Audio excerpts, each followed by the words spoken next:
को, मुसलमानों की कुर्बानियों को रखा, वाकई वो काबिल तारीफ है। आपको ये मदरसे के बच्चे जिन मोहब्बतों के साथ में कर्जदार होकर यहाँ से विदा करेंगे, मैं उम्मीद करता हूँ कि जो अगली किताब आपकी हिंदुस्तान के आने पर आने वाली है उसमें दारुल मोहम्मद अमीर खेड़ा और मेवात का जिक्र जरूर होगा।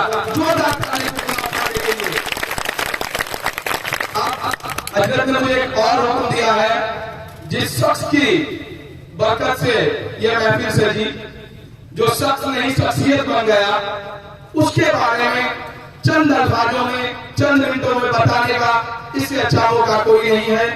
जो शख्स बार बार मेवात आ रहा है, उसकी मेवात से मोहब्बत क्या है, वजह क्या है, कब से आ रहा है, क्यों आ रहा है। मैं बात कर रहा हूं एक ऐसे शख्स की जिस शख्स को मैं तकरीबन एक दशक से जानता हूं। जब मात्र वो एक मामूली मुशायरों की दुनिया में पढ़ा करता था, पहला मुशायरा इमरान भाई ने मात्र 50 रुपए में पढ़ा था, शायद बहुत कम लोग जानते हैं। उसके बाद इमरान भाई की मकबूलियत और एक मदरसे के ऊपर नज़्म पढ़ी गई, जिसको पूरी दुनिया में इमरान भाई को इतना मकबूल कर दिया। इमरान भाई से राज्यसभा सांसद बन गए और आज आपके बीच में बैठे हैं। इमरान भाई एक ऐसी शख्सियत है जो गरीबों के, मजलूमों के दर्द को सीने में रखते हैं और रखते नहीं है। मंचों से बहुत लोग कहते हैं गरीबों की बात करना, मजलूमों की बात करना, मुसलमानों की बात करना। एक मैं ऐसे शख्स को मैंने पहचाना जो लोगों के बीच में जाकर के मदद भी करता है, बोलता नहीं है, खाली मंचों से वो मदद भी करता है। मैं मेवात में इमरान भाई की क्या मोहब्बत है उस पर 2 मिनट में पूरी कर देता हूँ। इमरान भाई मेवात के लिए अब तक क्या कर चुके हैं। मेवात भाई, इमरान भाई पहला जो सफर हुआ 2017 में जयसिंहपुर का पहलू जो आपके भरत इधर अलवर डिस्ट्रिक्ट के आसपास उसकी लिंचिंग हुई, इमरान भाई ने पूरी दुनिया में एहतजाज को उठाया। उसके बाद इमरान भाई ने सफर तय किया कि मुझे पहलू के घर जाना चाहिए था। मई का महीना था, 48 डिग्री टेम्परेचर था उस दिन, मुझे आज भी याद है। इमरान भाई अपने साथियों के साथ पहलू के घर आए। पहलू की, मैं उसका गवाह हूँ, पहलू की जो बीवी है उसका अकाउंट पुरानी के बैंक में था। इमरान भाई ने 30 लाख रुपए की पहलू की मदद की थी, शायद कोई नहीं जानता है। उसके बाद हाफिज जुनैद शहीद जो खदान से ताल्लुक रखता था, ट्रेन में ब्लैक बैंडेड आपने और हमने ईद पड़ी थी काली पट्टी बांध करके। इमरान भाई ने वो अपनी अकेले की उसकी तस्वीर थी, उसकी अकेले की जहनियत थी, उन्हें ऐसे प्रोटेस्ट को रूप दिया पूरी दुनिया के अंदर। उस दिन जब ईद मन रही थी, हर आदमी अपनी बाजू पर काली पट्टी बांध रहा था। उसका असर यह हुआ, बहुत कम लोग जानते हैं, हमारे देश के प्रधानमंत्री उस वक्त अमेरिका में थे। CNN के पत्रकार ने उनसे पूछा, आप यहाँ आए, आपके देश में तो आज काली ईद मन रही है। प्रधानमंत्री को पहली बार इस चीज पे बोलना पड़ा था, भाई इमरान प्रतापगढ़ी की वजह से। ये इमरान प्रतापगढ़ी ने बात के लिए किया है। उसके बाद ईद पर हर रमजान में आपके रकबर ये गांव आपका पड़ता है पहाड़ी के पास में, उमर घाटनी का रकबर खंडावली और हाफिज अजीम शहीद हुए थे दिल्ली में। इमरान भाई ने दिल्ली मक्कापुर में हाफिज जुनैद शहीद के भाई को और अजीम के वालिद साहब को दिल्ली मक्कापुर में परमानेंट नौकरी दिलवाई, 2 नौकरी का काम किया। साल में आपका कोई लीडर इस तरह ध्यान नहीं देता है। उसके बाद मुसलसल मदरसे में भाई का आना जाना रहा है। ये ऐसा शख्स आपके सामने बैठा है, जिसको मेवात से कुछ नहीं चाहिए, सिर्फ आपकी दुआएं और आपकी मोहब्बत चाहिए। ऐसा शख्स है जिसको मैं जानता हूँ, राज्यसभा पहुंच गए हैं। मैं उम्मीद करता हूँ हमारे मसलों को किसी ने नहीं उठाया। हम दिल्ली से मात्र 7 किलोमीटर दूर हैं, हमको NCR कहा जाता है। NCR की कोई सुविधा हमारे पास नहीं। पूरे देश में, पूरे डिस्ट्रिक्ट में, पूरे स्टेटों में यूनिवर्सिटियां हैं। आज तक मेवात के 3 डिस्ट्रिक्ट ऐसे हैं इमरान भाई, राजस्थान और हरियाणा में, जिन 3 डिस्ट्रिक्टों में कोई यूनिवर्सिटी नहीं है। आपके लिए जानकारी में बता दूं, जब आप राजस्थान के CM गहलोत जी से मिले तो एक मुतालबा हमारा ये भी है कि हमारे इलाके में हमारी जमीन होगी, हमारे पास पंचायतों में बहुत जमीन है, हमारी यूनिवर्सिटी की मांग को जरूर अमल में लाए। ये मेरी खास दरखास्त है आपसे। अब मैं दावा दे रहा हूँ भाई इमरान प्रतापगढ़ी सांसद, Rajya Sabha chairman all India Congress committee minority department, आप आए और अपने अल्फाजों से जो शख्स नजरें कटा बैठे हैं, इनकी नजरों का तारा बने भाई इमरान प्रतापगढ़ी। जो लगता है जनता देंगे।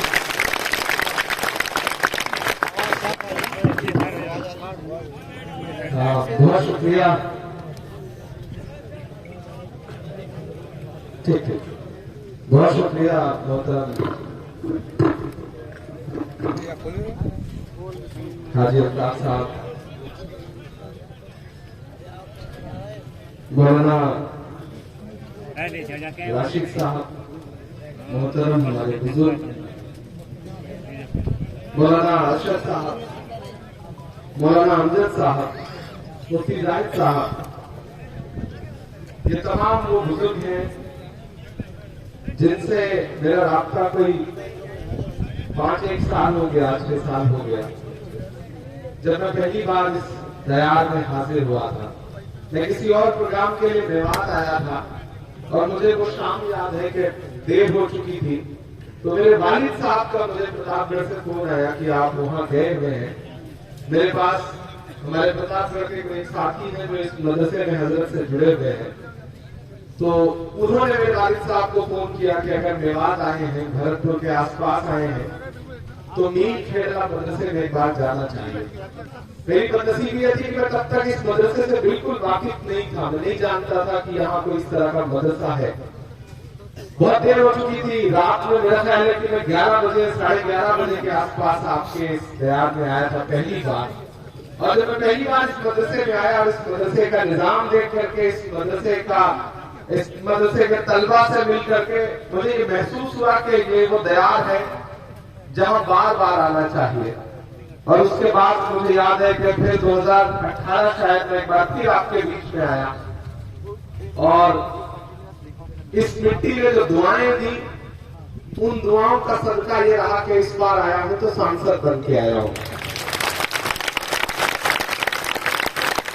मैं एक बार फिर से यहाँ जो जिम्मेदार लोग बैठे हैं, साजिद प्रधान साहब, अशोक जैन जी, मुबीन प्रधान साहब, राम खंडेलवाल जी, चौधरी अख्तर साहब, हाजी अल्ताफ साहब, सद्दाम साहब, हसीन साहब, हमारे माइनॉरिटी डिपार्टमेंट के राजस्थान के चेयरमैन आबिद काकरी साहब, हमारी माइनॉरिटी डिपार्टमेंट की national office clear Ruby Khan साहिबा, इंसाफ आजाद साहब, दीना सरपंच जी, सरयू सरपंच जी, बाज खां सरपंच जी, जमशेद सरपंच साहब, राहुल सरपंच जी, महमूद साहब जी, जमशेद जी, इन तमाम लोगों की मौजूदगी को सलाम करता हूं। बाकी जो दिल्ली से मेरे साथ माइनॉरिटी डिपार्टमेंट के साथी आए हैं, मेरे साथी आए हैं, उनका भी शुक्रिया अदा करूंगा कि रात की आखिरी पहर यानी बहुत सुबह उठे, वो तैयार हुए और सुबह 6 बजे से मुझे लेकर के निकले और रास्ते में चूंकि कई जगह इस्तकबाल था, स्वागत था, तो लोगों से मिलते मिलाते हम लोग वक्त पर यहाँ पहुंच सके। मैं अपनी बात शुरू करूं उससे पहले अख्तर साहब ने शायद ये एक मुतालबा किया है कि यहाँ पर एक बिजली घर बनना चाहिए और मुझे खुशी है कि आपने एक सही मौजू उठाया और चूंकि सरकार यहाँ हमारी है, कांग्रेस पार्टी की सरकार है, तो मैं आपसे वादा करता हूं और ये वाला वादा जो है वो नेताओं वाला वादा नहीं है कि मैं आज शाम यहाँ से पहुंचूंगा और मैं आज ही ऊर्जा मंत्री से बात करूंगा और जरूरत पड़ी तो जयपुर जाकर के मुख्यमंत्री जी से मिल करके यहाँ बिजली घर जल्दी से जल्दी, बहुत जल्दी, मतलब सिर्फ जल्दी नहीं, बहुत जल्दी यहाँ पर बनाने की कोशिश करूंगा। और मुफ्ती वसीम कासमी साहब, मौलाना परवेज साहब, चेयरमैन इरशाद साहब, जुबैर अली साहब, इन सारे लोगों की भी मौजूदगी है यहाँ पर। साथ ही एक खास मौजूदगी जिन्हें आज मैं जबरन पकड़ लाया, मैं यूं कहूं कि मैंने जबरन पकड़ के ले आया, अशोक कुमार पांडे साहब यहाँ बैठे हुए हैं। ये बड़े नफीस राइटर है, लेखक है, कई किताबें लिखी है इन्होंने। इनकी किताब उसने गांधी को क्यों मारा, कश्मीर नामा, कई सारी किताबें हैं जो बहुत मकबूल हैं, पूरी दुनिया में बुलाए जाते हैं। इनकी किताबों का कई भाषाओं में ट्रांसलेशन हुआ है। कल मेरी इनसे बात हो रही थी तो मैंने कहा कि 15 अगस्त को क्या कर रहे हैं आप, तो इनके कुछ प्रोग्राम थे, तो मैंने कहा चलिए आपको मदरसे के प्रोग्राम में ले चलता हूँ, आपको अच्छा लगेगा। और मुझे पूरा यकीन है कि वापस जब ये मेरी गाड़ी में बैठेंगे तो ये जरूर मुझे तस्दीक करेंगे कि इन्हें यहाँ आकर के बहुत अच्छा लगा। एक बार ताली हो जाकर के आज हम 75वीं वर्षगांठ मना रहे हैं यौम आजादी। 75 साल मुकम्मल हो चुके हैं हिंदुस्तान की आजादी के। आज का दिन जश्न का दिन है। आज का दिन अपने बुजुर्गों की कुर्बानियों को याद करने का दिन है। आज का दिन ऐलान पूरे हिंदुस्तान ही नहीं बल्कि पूरी दुनिया को यह बताने का दिन है कि हमने जंग आजादी में क्या किरदार निभाया और किस तरह से कुर्बानियां दे करके अपने इस अजीम मुल्क को, अजीम हिंदुस्तान को, अजीम मुल्क भारत को अंग्रेजों की गुलामी से आजाद करवाया। और आजाद करवाने के बाद हमने 75 सालों का सफर तय कर लिया। मेरी आंखों के सामने तमाम बुजुर्ग बैठे हैं, तमाम नौजवान साथी हैं, तमाम बच्चे भी यहाँ पे मौजूद हैं जो आने वाले कल में हिंदुस्तान की नई तारीख लिखेंगे। हमने ड्रामा भी देखा, हमने बच्चों के तराने भी सुने। नील खेड़ा के बच्चों की परफॉर्मेंस देख करके बेहद खुशी है मुझे। और मैं जिन बच्चों ने पहले ड्रामा पेश किया था उनको अपनी तरफ से 5000 रुपए का इनाम भी देता हूं। मैं अभी जिन बच्चों ने तराना पेश किया था उसमें भी कई बच्चे शामिल थे, उनको भी 5000 रुपए मेरी तरफ से मैं भी उन बच्चों को बतौर इनाम दे दूंगा। हाँ, इरशाद चेयरमैन साहब ने भी 10,000 रुपए दिया। नए दीवानों को देखे तो खुशी होती है, नए दीवानों को देखे तो खुशी होती है। हम भी ऐसे ही थे जब आए थे वीराने में। मैं अपना पुराना दिन याद करता हूँ। इस भीड़ में न जाने कितने इमरान प्रतापगढ़ी बैठे होंगे। इस भीड़ में हो सकता है कोई अशोक कुमार पांडे बैठा हो जो आने वाले दिनों में अपने कलम से ऐसा कुछ लिखे, ऐसा कुछ कहे, ऐसा कुछ रचे जिसे पूरा हिंदुस्तान सराखों पे बिठाए, कबूल करे। तो मैं जब भी इस तरह के किसी इंस्टीट्यूशन में, किसी मदरसे में, किसी स्कूल में जाता हूं तो मेरा मन करता है कि मैं खुद तकरीरें कम करूं, ज्यादा से ज्यादा बच्चों का परफॉर्मेंस देखूं, उनका हुनर देखूं और उसे सराहूं। क्योंकि मुझे अपने पुराने दिन याद आ जाते हैं जब कहीं कोई जलसा हो रहा होता था, कहीं कोई प्रोग्राम हो रहा होता था स्कूल का और हम कुछ सुनाते थे और 10 रुपए का इनाम मिलता था तो ऐसा लगता था कि ये बिल्कुल भारत रत्न जैसा है और इसकी अहमियत बहुत बड़ी है। हौसला देते थे। आप यकीन करें वो हौसला जो है उसको मेरा दिल समझ सकता है, मेरा खुदा समझ सकता है, हर वो बच्चा समझ सकता है जो स्टेज पे आके परफॉर्मेंस देता है और उसे अगर कोई उसकी परफॉर्मेंस को सराहता है, उसकी तारीफ करता है तो उसके दिल में जो ख्यालात आते हैं तो उसे बखूबी समझ सकता हूँ।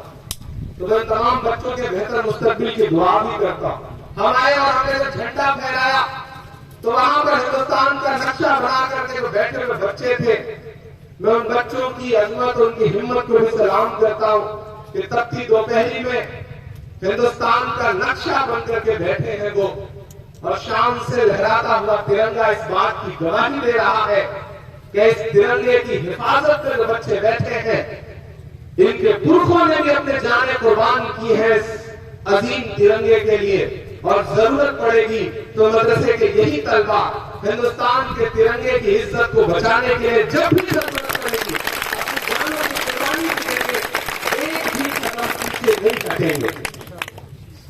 मैं एक बात आपसे, आज मैं यहां क्यों आया? आज मुझे दिल्ली के बड़े प्रोग्रामों में रहना था, दावत थी, पार्लियामेंट में अलग तरह का प्रोग्राम होता है, लेकिन मैंने खुद से फोन किया, मैंने कहा मैं 15 अगस्त को नील खेड़ा मदरसे में आऊंगा। हजरत अगर कोई दिक्कत ना हो तो मैं आ जाऊं। मैंने ये पैगाम हजरत तक पहुंचाया तो हजरत ने खुशी खुशी कहा कि नहीं, आपका घर है, आप आए। और यकीन करें मुझे भी एक ऐसा लगाव है इस दयार से, इस मिट्टी से। मुझे कभी भी ये महसूस नहीं होता कि मेरा यहाँ का नहीं हूँ, यहाँ के लिए पराया हूँ, मैंने यहाँ तालीम नहीं हासिल की है, लेकिन मुझे ऐसा लगता है कि मैं इसमें पढ़ने वाला एक तलबा की तरह हूँ, एक बच्चे की तरह हूँ और जिनके सर पर इन बुजुर्गों की दुआएं हैं, उनका हाथ है। मैं कितना भी बड़ा बन जाऊं, सांसद बन गया हूं और भी बड़ा बन जाऊं, तब भी ये जो बुजुर्ग हैं इनके लिए बच्चा ही रहूंगा। इनकी दुआएं मेरे सर पे हमेशा रहें, चाहे यही मेरी कामयाबी की सबसे बड़ी होना। सांसद बनने के बाद अक्सर सिर्फ किसी पब्लिक प्रोग्राम में नहीं जा पाया, सिर्फ एक बार अपने घर गया क्योंकि वालिदैन से मिलना था। फिर पार्लियामेंट का सेशन शुरू हो गया तो पार्लियामेंट के सेशन में रहा, वहां आपके मुद्दों पर आवाज उठानी थी, महंगाई पर लड़ना था, दूध दही आटा चावल की महंगाई पर लड़ना था, पेट्रोल डीजल की महंगाई पर लड़ना था, गैस सिलेंडर की महंगाई पर लड़ना था। और हम वहां इसलिए लड़ रहे थे कि मुल्क तो 75 साल पहले आजाद हो गया था, लेकिन महंगाई से आजादी के लिए भी एक लड़ाई हमें हुकूमत के खिलाफ लड़नी पड़ रही है। तो उस महंगाई से आजादी के लिए हम पार्लियामेंट में लड़ रहे थे। तो दूसरा कहीं पब्लिक प्रोग्राम मुझे लगा कि मैं किसी सियासी जलसे में जाऊं, उससे ज्यादा अहम है कि मैं 15 अगस्त के जश्न में जाऊं और नील केरला के बच्चों से मिलूं, उनसे दुआएं लूं, उनके साथ तस्वीरें लूं और पूरी दुनिया को बताऊं कि आप बनाते हैं तो सोच बनाएं। आप जो दुनिया को तस्वीरें दिखाते हैं मदरसों की, वो तस्वीरें सच्ची नहीं है। अगर सच्ची तस्वीरें देखना है तो किसी नील केरला मदरसे में जाइए, वहां के बच्चों के हाथों में तिरंगा लहराता हुआ देखिए और उसके दिल में उस तिरंगे के लिए जो मोहब्बत है, अगर उसके लिए कोई पैमाना है तो उसे नाप के महसूस करिए। शायद आपसे 1000 गुना ज्यादा मोहब्बत तिरंगे के लिए, वतन के लिए किसी भी मदरसे के बच्चे के दिल में होती है। मैंने उसे महसूस किया है, मैं उसे जानता हूं, मैं उसे पहचानता हूं। मैं इसलिए भी आपके बीच में आया। अभी 2 दिन से सरकार अमृत काल मना रही है, अमृत महोत्सव मना रही है। मैं सलाम करूंगा हिंदुस्तान भर के तमाम मदरसों को, और ये मेरी पिछले 5-7 साल से मुहिम रही है कि हम वतन परस्त हैं, हम वतन से मोहब्बत करते हैं, लेकिन हमें पैकेजिंग नहीं आती, हमें प्रेजेंटेशन नहीं आता, हम जता नहीं पाते हैं, हम दिखा नहीं पाते हैं। लेकिन ये दौर ऐसा है कि बेटा भी अगर बाप से मोहब्बत करता है तो बाप चाहता है कि वो मोहब्बत दिखाए, उसे एहसास करवाए। तो मुल्क में तो जो नफरतें हैं वो तो आपको कमाल करने में लगी हुई हैं। ऐसे में ये दौर ऐसा है कि आप दिखाइए अपनी चीजों को, प्रेजेंट करिए अपनी चीजों को, बेहतर तरीके से प्रेजेंट करेंगे, अच्छी पैकेजिंग करेंगे तो दुनिया के सामने वो जो तस्वीर जाएगी, वो जो विजुअल जाएंगे, वो इस बात का सबूत होंगे कि नहीं, आप मोहब्बत भी करते हैं और मोहब्बत जताना भी जानते हैं। हम जताना कम जानते हैं, हमारा सबसे बड़ा अलमिया ये है। मैं पिछले 5-7 साल से मुशायरों की जिंदगी में अलग ऐलान हर जगह चीख करके कहता रहा हूं कि हुकूमतें तस्वीरें देखना चाहती हैं। जब आप मोहब्बत करते हो तो दिखाओ उसे। इस मुल्क में अगर वतन परस्ती चिल्ला के बताई जा सकती है तो चिल्ला के बताओ, जो तरीका हो सकता है उस तरीके से बताओ, लेकिन बताओ, क्योंकि सवाल तो खड़े हैं, नफरतें तैयार हैं, साजिशें भी हैं। उनसे लड़ेगा कौन? लड़ना तो खुद को ही पड़ेगा, हमको आपको ही लड़ना पड़ेगा। और मुझे खुशी है, अभी जब ड्रामा चल रहा था तो मैं मौलाना राशिद साहब से पूछ रहा था कि ये ड्रामा पहली बार हो रहा है, इस तरह का बच्चों में पहले से तैयारी होती रहती है। तो मुझे खुशी हुई कि हजरत ने बताया कि बच्चों में शौक है और बच्चे इस तरह के ड्रामे अलग अलग तारीखों पे मदरसे में जब कल्चरल एक्टिविटीज होती है तो करते हैं। मैं अशोक पांडे जी से भी कह रहा था कि बच्चों ने कितना अच्छा टॉपिक उठाया है। मौलाना आजाद साहब की झुंझलाहट, मौलाना आजाद साहब का सर पकड़ लेना बंटवारे की बात पर मैंने तो तकरीर पूरी सुनी है कि जामा मस्जिद की सीढ़ियों पर खड़े होकर के मौलाना आजाद साहब उनके मुसलमानों को पुकार करके कह रहे थे कि कहां जा रहे हो, ये है तुम्हारा मुल्क, यहां रहो, यहां तुम्हारे पुरखों की कब्रें हैं। मेरे भाई, आज तारीख के सफात फाड़े जा रहे हैं, आज तारीख के पन्नों को फाड़ करके इतिहास बदलने की साजिशें हैं। शहरों का नाम बदल करके, हमारी हुकूमतें होती थी पहले कांग्रेस की, तो नया शहर बसाती थी और शहर का नाम किसी जंग आजादी के अजीम सिपाही के नाम पे रखती थी, लेकिन जो मौजूदा हुकूमत है दिल्ली में, उनका सिर्फ एक सूत्री कार्यक्रम है कि शहरों के नाम बदलो और तारीख अपने आप बदल जाएगी। ऐसे दौर में मेरे भाई बहुत जरूरत है कि आपको बोलना पड़ेगा, क्योंकि तारीख के पन्नों में सच्चाई दफ्न है। अगर उसे दफ्न रहने दोगे, चीख करके बताओगे नहीं, तो नई नस्लें नहीं जान पाएंगी, नई नस्लें नहीं जान पाएंगी कि जो फैजाबाद था, जिसकी जेल में अशफाक उल्लाह खान को, अजीम जंग आजादी के सिपाही अशफाक उल्लाह खान को जब फांसी दी गई, तो वो फैजाबाद की जेल, कितने भी नाम बदल दिए जाए उस शहर के, लेकिन वो तारीख तो यही है कि अशफाक उल्लाह खान साहब को फैजाबाद में फांसी दी गई थी। भले ही तारीख के पन्नों से फैजाबाद का नाम मिटा दिया जाए, भले ही तारीख के पन्नों से इलाहाबाद मिटा दिया जाए, लेकिन जो उनसे जुड़ी हुई दास्तानें हैं, वो दास्तानें अगर हम दुनिया को बोल बोल करके बताते रहेंगे तो उन दास्तानों को मिटाना आसान नहीं होगा। हमारी जिम्मेदारियां बहुत बड़ी हैं, वक्त मुश्किल है, लेकिन मेरे भाई एक चीज आपको समझनी पड़ेगी कि मुश्किल वक्त ज्यादा दिन नहीं रहता। हमारे बुजुर्गों ने तो इससे भी ज्यादा मुश्किल वक्त झेला है। हमारे बुजुर्गों ने जो कुर्बानियां दी हैं, उन्हीं कुर्बानियों का सदका है जो आज हम एक खूबसूरत हिंदुस्तान देख रहे हैं। किसी बड़े बुजुर्ग ने कहा है कि मुश्किल वक्त मजबूत आदमी पैदा करता है, मुश्किल वक्त मजबूत आदमी पैदा करता है, मजबूत आदमी आसान वक्त पैदा करता है। तो हमें आसान वक्त पैदा करना है। हम मुश्किल दौर में जी रहे हैं, हमें आसान वक्त पैदा करना है। लेकिन मेरी नई नस्लों, आसान वक्त कमजोर आदमी पैदा करता है, ये भी समझना है।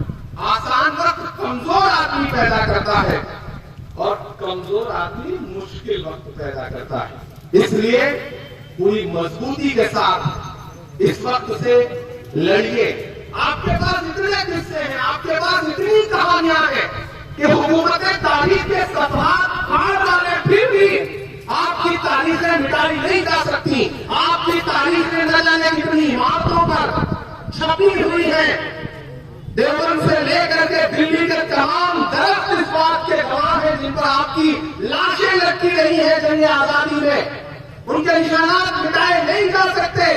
कैंची से चिरागों की लड़ाई काटने वालों, कुदरत के करिश्मों से लड़ोगे तो मिटोगे।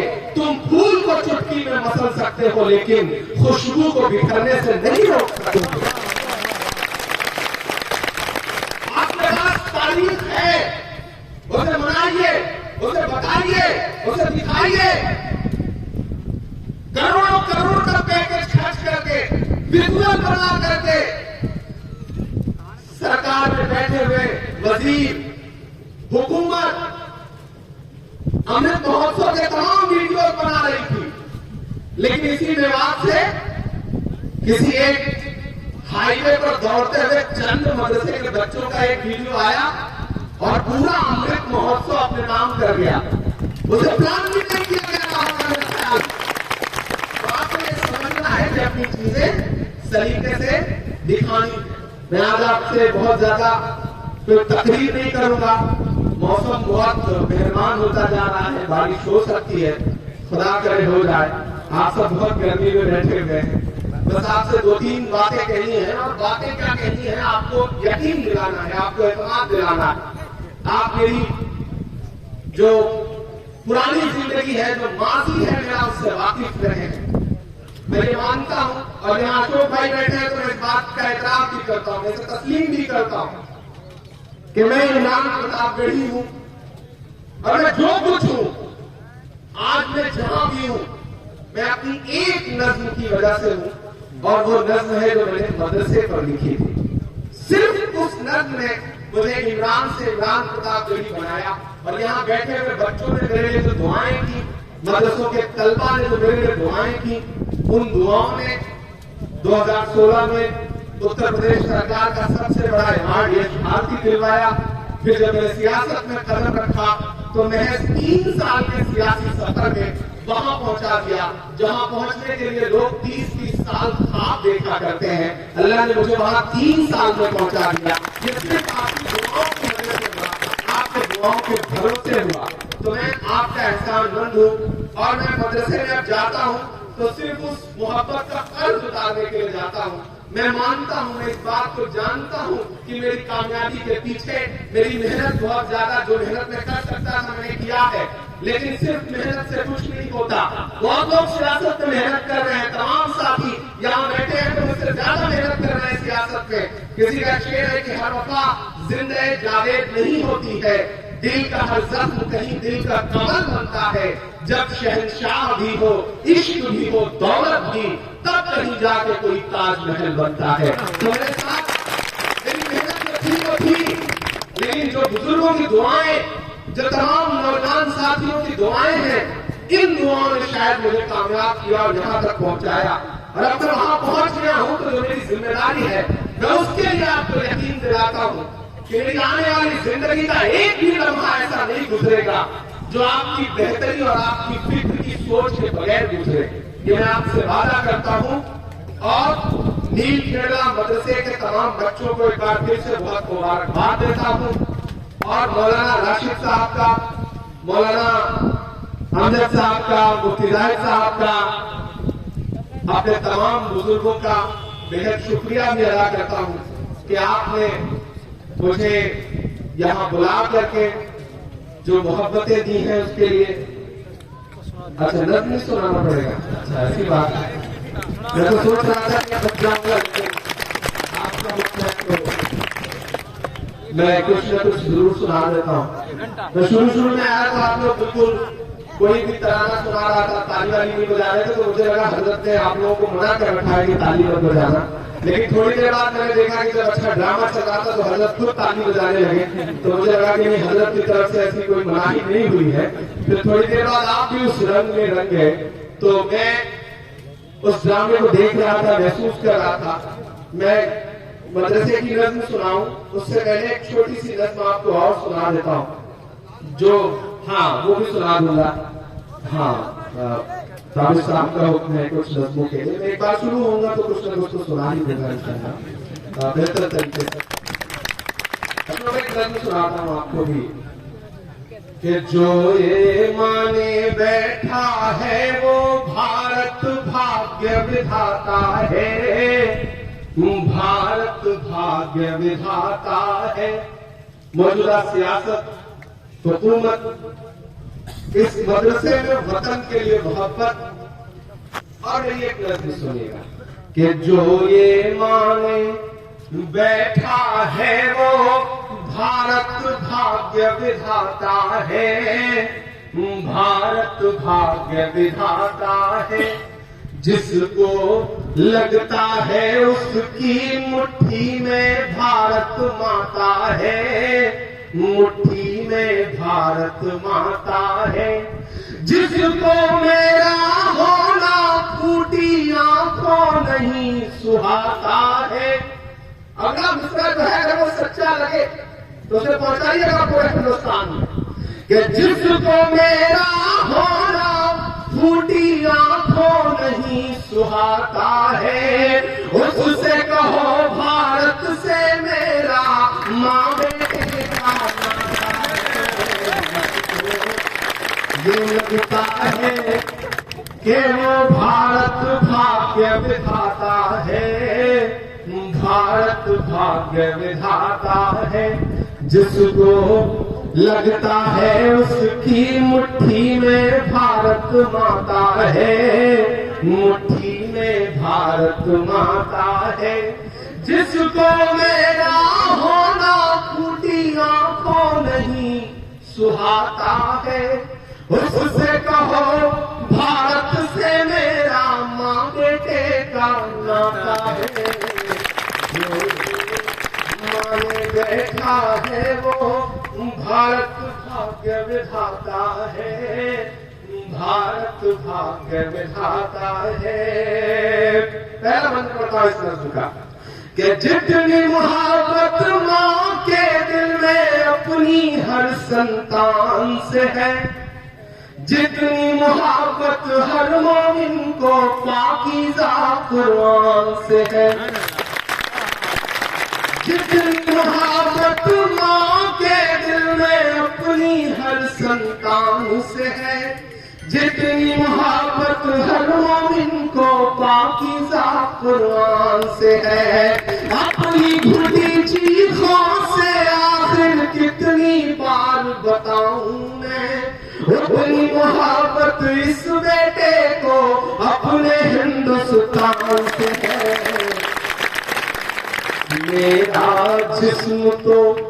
मेरा जिस्म तो मरकर इसकी मिट्टी में मिल जाता है। भारत की मिट्टी से मेरा माँ बेटे का नाता है।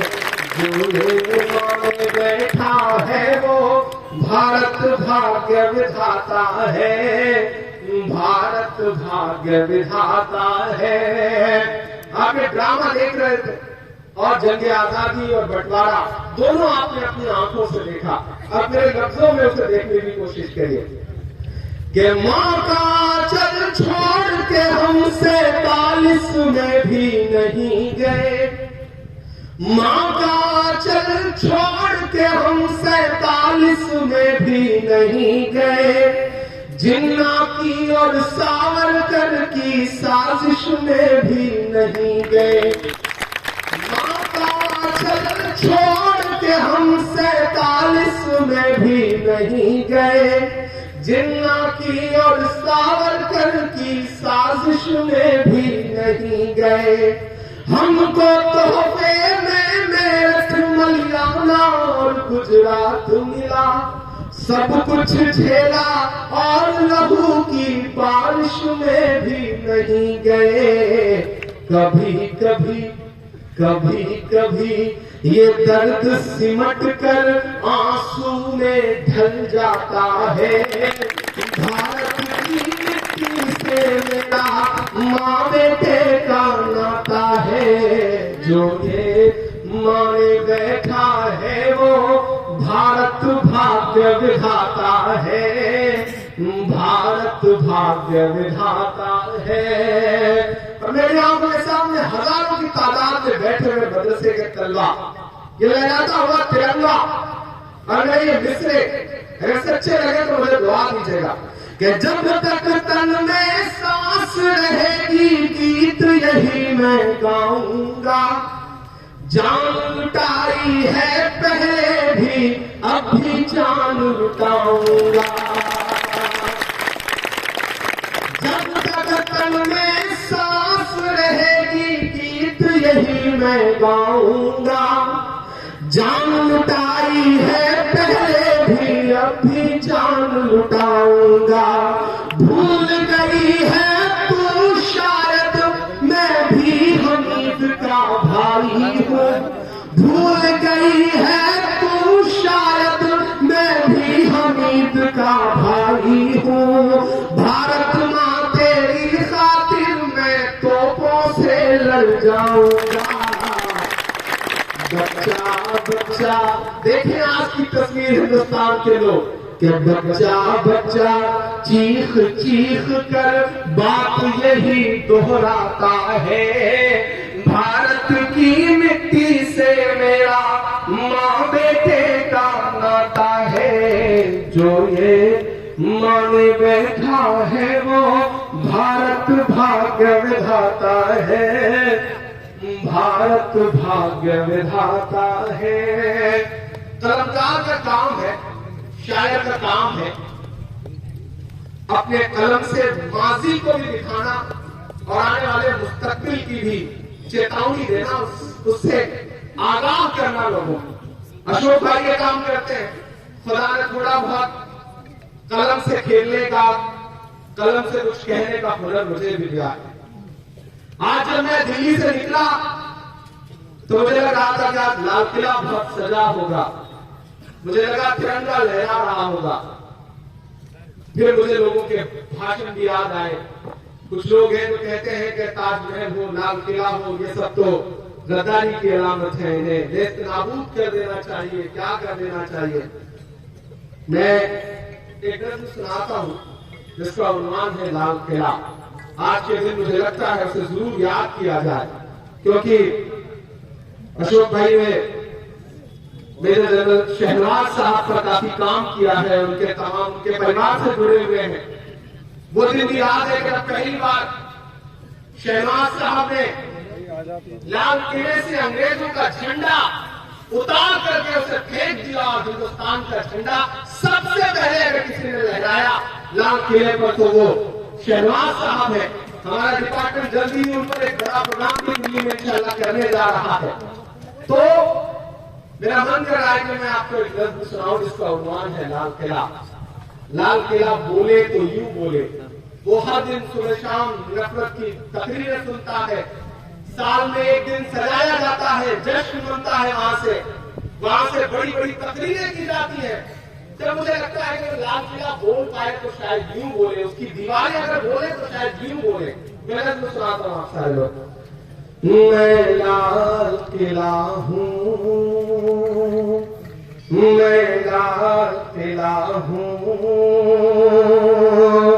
हिंदुस्तान में तुझे तोहफे में मिला हूँ। मैं लाल किला, लाल किला, लाल किला हूँ, मैं लाल किला, लाल किला, लाल किला हूँ। हिंदुस्तान में तुझे तोहफे में मिला हूँ। मैं लाल किला, लाल किला, लाल किला हूँ। पहला मंत्र और 5 शब्द का सुनिएगा, आपको अच्छा लगेगा। कि मेरे बनाने वाले से नफरत भी है उनको, और मेरी दीवारों से मोहब्बत भी है उनको। उस मूड में आके सुने। अब मैं थोड़ी देर आपके सामने सांसद बन के नहीं, शायर बन के खड़ा हूं, तो आप भी थोड़ी देर मेरे सामने उसी तरह से रहे जैसे आपको रहना चाहिए। कि मेरे बनाने वाले से नफरत भी है उनको, और मेरी दीवारों से मोहब्बत भी है उनको। भारत की सिपाही है मेरी लाल दीवारें, भारत की सिपाही है मेरी लाल दीवारें, सदियों की गवाही है मेरी लाल दीवारें। भारत की सिपाही है मेरी लाल दीवारें, सदियों की गवाही है मेरी लाल दीवारें। देखा गया एक ख्वाब हूँ मैं शाहजहां का, देखा गया एक ख्वाब हूँ मैं शाहजहां का, तामीर कामयाब हूँ मैं शाहजहां का। तारीख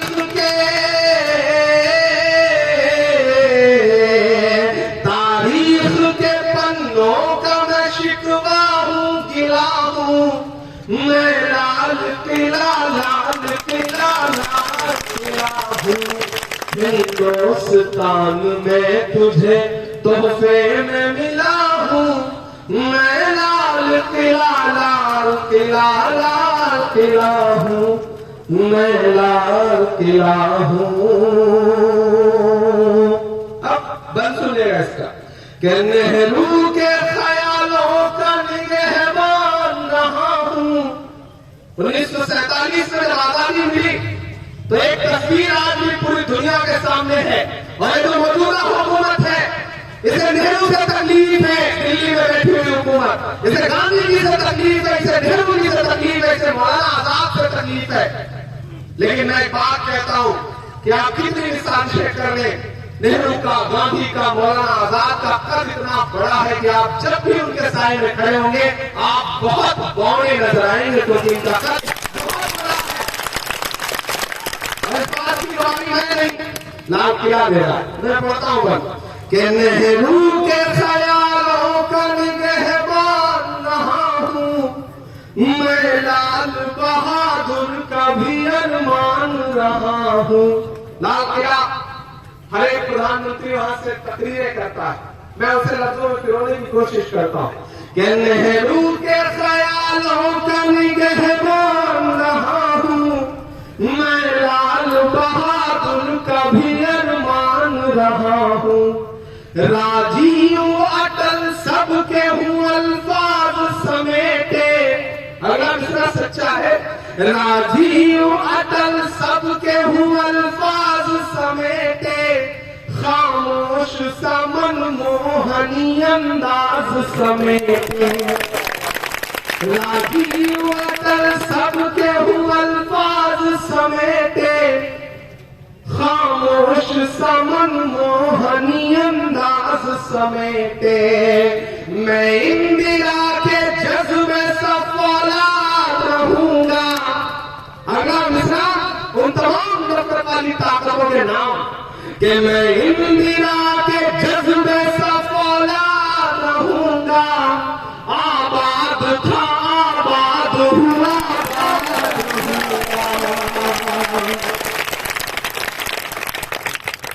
मैं इंदिरा के जज्बे सा फौलाद रहूंगा। आबाद था आबाद हुआ, आबाद रहूंगा। मैं इंदिरा के जज्बे सा फौलाद रहूंगा।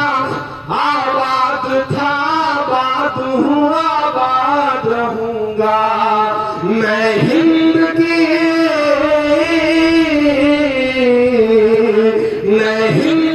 हर शख्स की चाहत का सिला हूँ।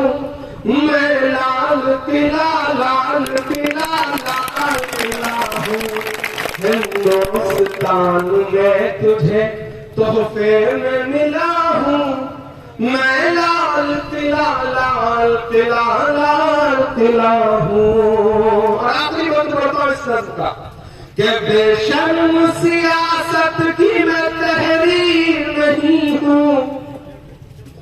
सुन ले हुकूमत तेरी जागीर नहीं हूँ। बेशर्म सियासत की मैं तहरीर नहीं हूँ। सुन ले हुकूमत तेरी जागीर नहीं हूँ। नफरत के समंदर में मैं खो ही नहीं सकता। नफरत के समंदर में मैं खो ही नहीं सकता। मैं एक किसी रंग का हो ही नहीं सकता। राजस्थान वालों, हरियाणा वालों, कि मैं एक किसी रंग का हो ही नहीं सकता। नफरत के समंदर में मैं खो ही नहीं सकता। अंदाज मेरा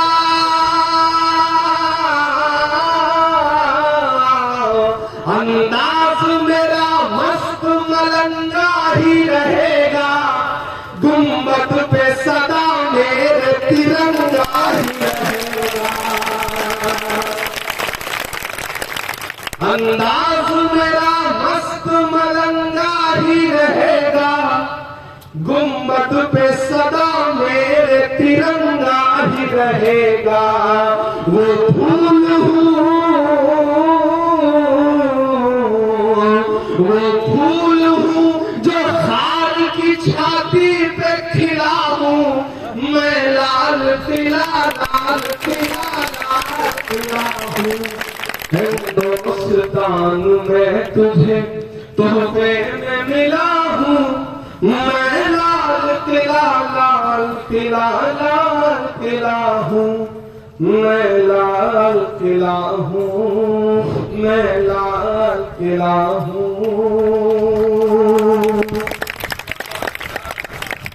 भाई एक नारा, दो भी नहीं, ऐसी आवाज हो जो यहाँ से दिल्ली तक जाए।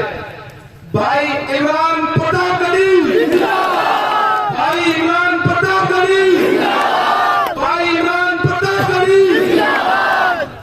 और आखिर में जाते जाते मदरसे में खड़ा हूं। ये वो जगह है जहां दुआएं होती हैं।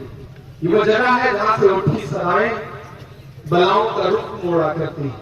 ये वो जगह है जहां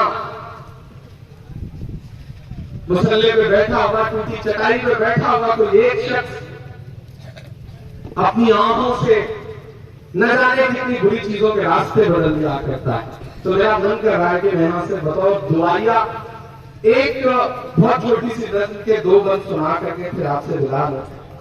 आप सारे लोग इतनी मोहब्बत से सुनते हैं कि अंदर से जो है वो अंदर का जो शायर है वो जाग जाता है, तो बड़ा मसला होता है क्या किया जाए। मैं छोटी सी नज्म आपको सुनाता। मेरा मस्कन मेरी जन्नत को सलामत रखना। 15 अगस्त की दोपहर है ये, हजारों की तादाद में ईमान वाले लोग, मदरसे के तलबा, जिम्मेदारान यहाँ बैठे हैं और मैं बताऊं दुआ पढ़ रहा हूं, तो दुआ में आपकी आमीन, आपकी तालियां, आपकी दुआएं शामिल होंगी तो शायद मैं पूरे हिंदुस्तान को बताऊंगा कि आप जो तस्वीर बनाते हैं वैसा नहीं है। तस्वीर ये है जो मैं आपको दिखाने चल रहा हूं। कभी मेरा दोस्त है तनवीर गाजी, उसने शेर कहा कि कभी आजूब लिखता है, कभी माजूब लिखता है। वो अपने आप को इस अहद का माबूद लिखता है। उसे कह दो ये जर्रे अम्न की तबलीग करते हैं, वो पागल मदरसों की रेत को बारूद लिखता है। ऐसे में दुआ की नज़र सुना रहा हूं कि मेरा मस्कन मेरी जन्नत को सलामत रखना। तैयार रहिएगा। और अगली जो लाइन है उसमें आपकी दुआओं का शोर, आपकी तालियों का शोर वो पूरे हिंदुस्तान भर में जाना चाहिए कि मेरा मस्कन मेरी जन्नत को सलामत रखना। बहुत अनकंफर्ट है एक्चुअली। मेरा मस्कन मेरी जन्नत को सलामत रखना। मेरा मस्कन मेरी जन्नत को सलामत रखना। मेरे मौला मेरे भारत को सलामत रखना। मेरा मस्कन मेरी जन्नत को सलामत रखना। मेरे मौला मेरे भारत को सलामत रखना। इसकी मिट्टी पे हर एक रीत निछावर कर दूं, अपनी धड़कन के सभी गीत निछावर कर दूं। गंगा जमुना तेरी लहरों की मुकद्दस धुन पर सारी दुनिया का मैं संगीत निछावर कर दूं। इस वतन से मेरी निस्बत को सलामत रखना।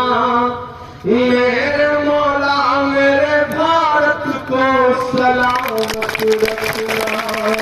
मेरा वतन मेरी जन्नत को सलामत रखना। सरकारी कार्यक्रम चल रहा है, घर घर तिरंगा। कोई कह रहा है हर हाथ तिरंगा। मुझसे किसी ने एक सोशल मीडिया के इनबॉक्स में मैसेज भेजा और ये मैसेज तब आता है जब हिंदुस्तान और पाकिस्तान का क्रिकेट मैच होता है, तो खास तौर से आता है कि तुम्हारा तो नाम भी इमरान है, तुम सबूत दो वतन परस्ती का। मेरे पास लफ्ज नहीं होते हैं उसका। मैं पलट एक तस्वीर भेजता हूं। वो तस्वीर है कि हिंदुस्तान का एक कोई परिवार है, वो हज करने गया हुआ है और उसने खाने काबा के आगे तिरंगा अपने हाथों में लिया हुआ है। और मैं वो तस्वीर भेजता हूं और नीचे पलट के सिर्फ इतना लगता हूं कि हमसे वतन परस्ती का सबूत मांगने वाले मेरे भाई देख, मैंने तो वहां भी तिरंगा, हमने तो वहां भी तिरंगा फहराया है जहां तू कदम भी नहीं रख सकता है। हमने ऐसी जगह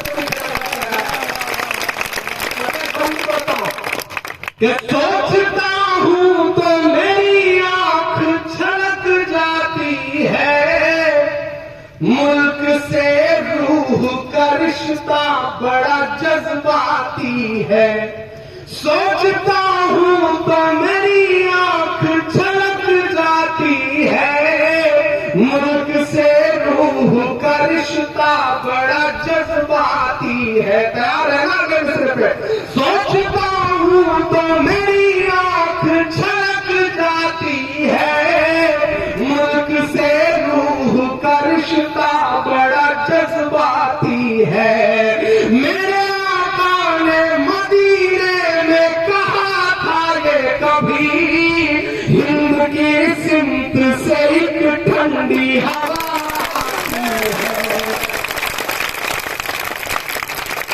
ऐसी पाकीज़ा मोहब्बत को सलामत रखना मेरे मौला मेरे भारत को सलामत रखना मेरा वतन मेरी जन्नत को सलामत रखना। कुछ लोग कहते हैं कि इमरान तुम चीख चीख करके ये नज़में क्यों गाते हो, इन नज़मों को क्यों पढ़ते हो? तब मैं उनसे कहता हूं कि हालात ऐसे बनाए गए हमें चीख चीख करके बोलना पड़ा, हमसे हद कहा जाता है सबूत दो परस्ती का। तब मुझे लगता है कि मुझे ये मिसरे कहने चाहिए कि मुस्कुराती हुई तहजीब को गुमसुम किया है। मुझे अच्छा लगा जब मौलाना साहब ने मुझे माला पहनाने के लिए जैन साहब को बुलाया, राम साहब को बुलाया, राम खंडेलवाल जी को बुलाया। मुझे खुशी है कि अशोक पांडे जी पढ़ रहे थे, बोल रहे थे, तो आपने उनके एहतराम में उनके इस्तकबाल में जो तालियां बजाई, मुझे लगता है कि अशोक भाई उन तालियों को कभी नहीं भूल पाएंगे, क्योंकि उन तालियों में खुलूस था, मोहब्बत थी। ये है हमारा हिंदुस्तान और हुकूमतें डरती हैं ऐसी तस्वीरों से, इसीलिए चाहती हैं कि मोहब्बत बरकरार न रहे, नफरतें गालिब हो जाएं। लेकिन मेरे भाई हम सबकी जिम्मेदारी है कि हमें बोलना पड़ेगा। मुस्कुराती हुई तहजीब को गुमसुम किया है, तुमने भारत की फजाओं को जहन्नुम किया है। मेरे भारत से मेरा रिश्ता कुछ इस तरह का है, हमने इस मुल्क की मिट्टी से तयम्मुम किया है। ऐसी रूहानी इबादत को सलामत रखना मेरे मौला मेरे भारत को सलामत रखना मेरा मस्कन। और मैं बंद होता हूं और मैं शुरू से कह रहा हूं ना कि तस्वीरों को पूरे हिंदुस्तान को दिखाए जाने की जरूरत है। हम दिखाएंगे और हमारे ऐलान में कहेंगे कि तूने नफरत का जो बाजार सजाया हुआ है, तू ये कहता है मुसलमान पराया हुआ है। तैयार रहना, मेरे दो मिसरे आएंगे। तूने नफरत का जो बाजार सजाया हुआ है, तू ये कहता है मुसलमान पराया हुआ है। आजा दिल चीर के दिखलाऊं वतन का नक्शा, मेरा भारत मेरी सांसों में समाया हुआ है। ऐसी रूहानी मोहब्बत को सलामत रखना मेरे मौला मेरे भारत को सलामत रखना। आखिर में जाते जाते बस इतना कह रहा हूं, ये जो नफरत वाली ताकतें हैं वो हमेशा थी हैं रहेंगी, लेकिन ये भी एक सच है कि नफरत कभी मोहब्बत से जीत नहीं सकती। एक दिन आखिरकार नफरत को हारना ही पड़ता है। हमें कोशिशें जारी रखनी है।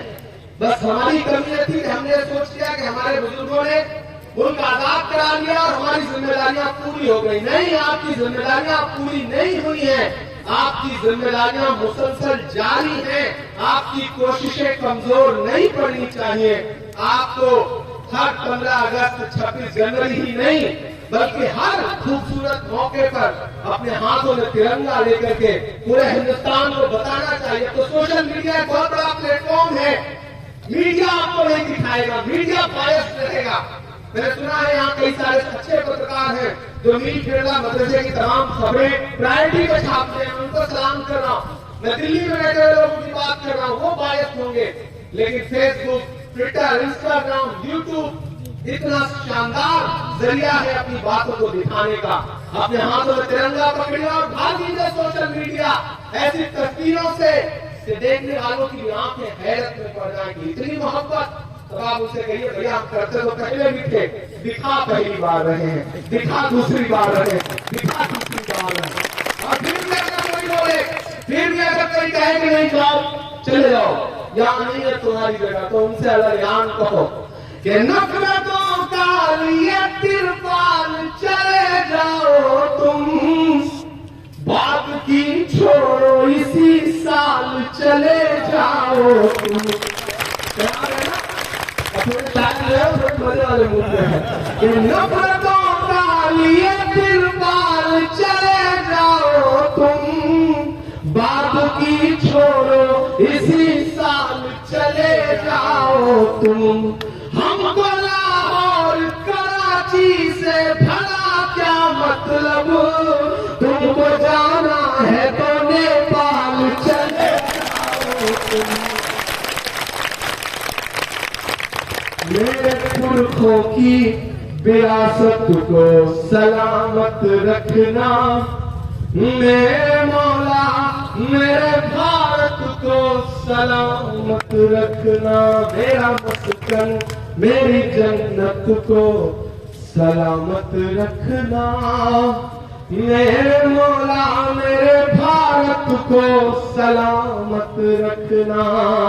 मैं आपसे गुजारिश कर रहा हूं कि एक बार मौलाना राशिद साहब और बाकी जो पूरी इंतजामिया कमेटी है, बाहर से आए लोग भी और यहाँ के तलबा भी, एक बार उनके एहतराम में इस बात के लिए ताली बजाएं कि उन्होंने खूबसूरत तरीके से बहुत ही शानदार प्रोग्राम ऑर्गेनाइज किया है। आप सुकून से रहिएगा, मैं भी बाहर निकलूंगा, फिर आप सबसे मुलाकात करूंगा। और आखिर में ये कह रहा हूं कि बिजली घर का वादा सियासी नहीं रहेगा। मैं जल्द से जल्द इस पर ऊर्जा मंत्री से बात करूंगा, माननीय मुख्यमंत्री जी से बात करूंगा, और फिर आपसे एक बार जल्द से जल्द मुलाकात होगी, और कोशिश करूंगा कि वो मुलाकात तब हो जब बिजली घर बन जाए उसके बाद। बहुत शुक्रिया, बहुत बहुत।